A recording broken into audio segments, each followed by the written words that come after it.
Hey everybody, Juan Ortega here, your South Florida business coach. Welcome to this video training series where we're going to talk about pricing. Before we do that, just wanted to let you know that we opened up a few more seats for the workshop taking place on Friday. We sold out last week, people couldn't get in. We have a few left.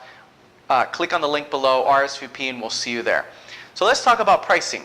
The reason I chose to make a video on pricing is because I see people making the same mistakes over and over again and really not setting up their business for long-term success. And so in this video, what I'm going to show you are really all the things that you should consider when determining the price for your product or service, and also the 4 models that you can use to consider and to see which one works best for your particular industry.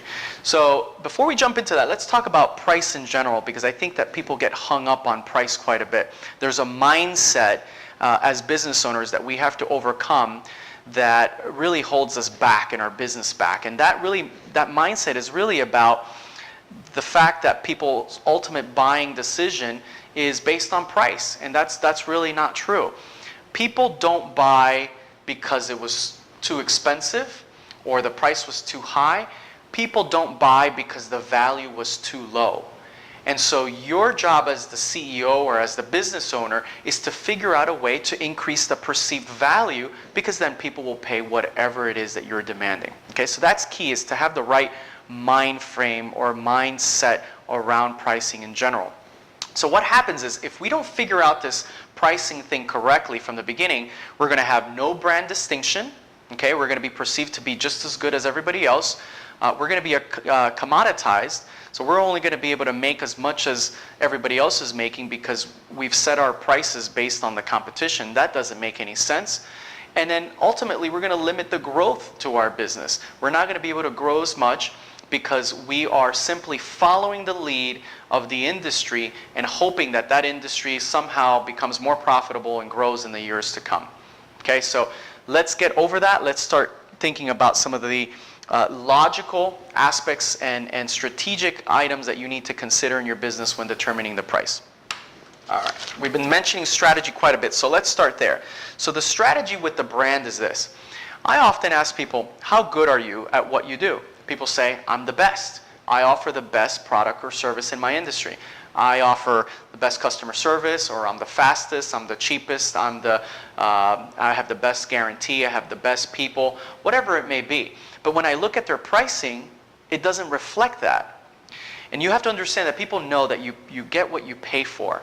And if you're the best, show me by what you charge, not just simply by saying it. Because guess what? Your competitors are saying exactly the same thing. So you need to be strategic with your brand. And I'm going to use 3 brands from automobile manufacturers that you might recognize. I have a Kia, a BMW, and a Rolls-Royce.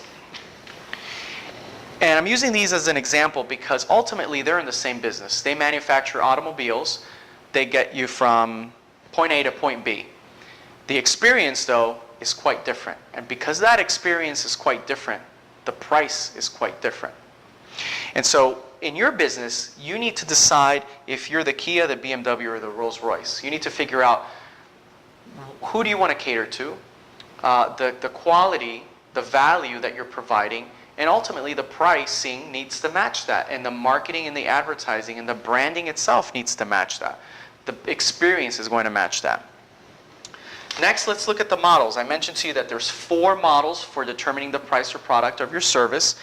And so I don't want you to think of just one. I want you to consider them all and see which one works best for you. The first one is the competition-based model.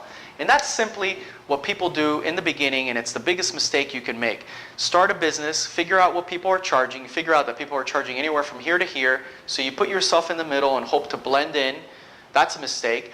Or some people charge less than the competition, thinking that they're going to be able to steal away business from the competition. That's even more dangerous. I'll tell you, why is it dangerous? Because you're giving people nothing else to consider other than price. When you price yourself just like everybody else, you make people believe that you're just like everybody else.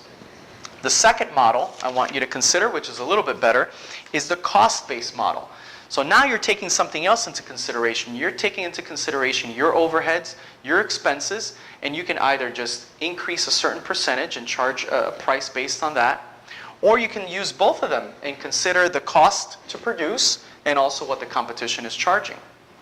The third model I want you to consider is the demand-based model. And that's where you look at how much in demand is your product or service. I'll tell you, if you have something that's flying off the shelf, who cares how much it costs you to produce? Raise the price. If something is flying off the shelves, who cares what the competition is charging for a similar product or service? You're in demand. Your price should be able to go up. The fourth model I want you to consider is the value-based model. And that just simply means what people perceive the value to be. Okay, if you're solving somebody's problem and nobody else can solve it quite like you should be able to charge more. And so consider all four, but ultimately pick one model and base your pricing around that. I hope that the conversation today around pricing has started getting you thinking a little bit differently about your business and about pricing. Come out to the workshop on Friday. We're going to dive into this a whole lot deeper, and we're going to figure out the best model for you and your business. Let me ask you one last question. If you could raise your prices today by 10%, what would that do to your business, your life? What would you do with that additional income? See, you can certainly increase your prices. You just have to know how to do it.